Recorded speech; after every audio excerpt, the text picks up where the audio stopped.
বাইরে পড়ছি বৃষ্টি। বৃষ্টি মানেই খাবারের প্রতি বৃষ্টি।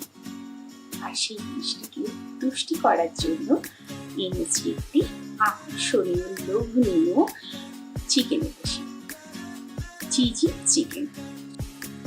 তো চিজি চিকেন বানাতে চলে এসেছি আমার কিচেনে। 700 গ্রাম মতো চিকেন নিয়েছি। দিলাম রসুন বাটা আর লঙ্কার গুঁড়ো। রসুন বাটা লঙ্কার গুঁড়ো দিয়ে খুব ভালো করে মেখে নেব। তারপর ঢেকে দিচ্ছি, আধ ঘন্টা মতো রেস্ট টাইমে রাখবো। কড়াতে তেল দিয়ে দিলাম, সাদা তেল ইউজ করেছি। 2 টুকরো দিচ্ছি দারচিনি আর 2টো তেজপাতা।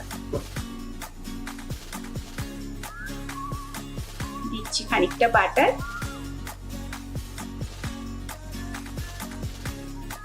পেঁয়াজগুলো রাফলি কাটিং করে দিয়ে দিয়েছি। পেঁয়াজটা আমরা লাল লাল করে ভাজবো না বা কড়া করে ভাজবো না, সামান্য নুন দিলাম যাতে পেঁয়াজ থেকে তাড়াতাড়ি জলটা ছেড়ে দেয়। খুব হালকা করে পেঁয়াজটা ভেজে নেব। দিলাম চিনি 2 চামচ মতো।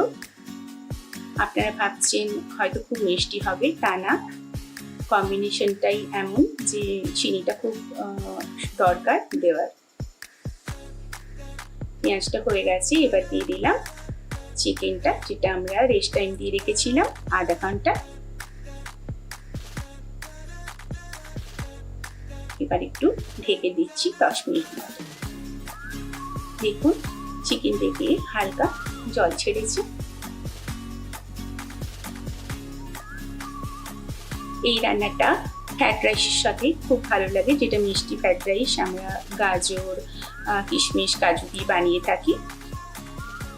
স্বাদ মতো লবণ দিলাম, আবারও ঢেকে দিচ্ছি। দেখুন লবণটা দেওয়ার পর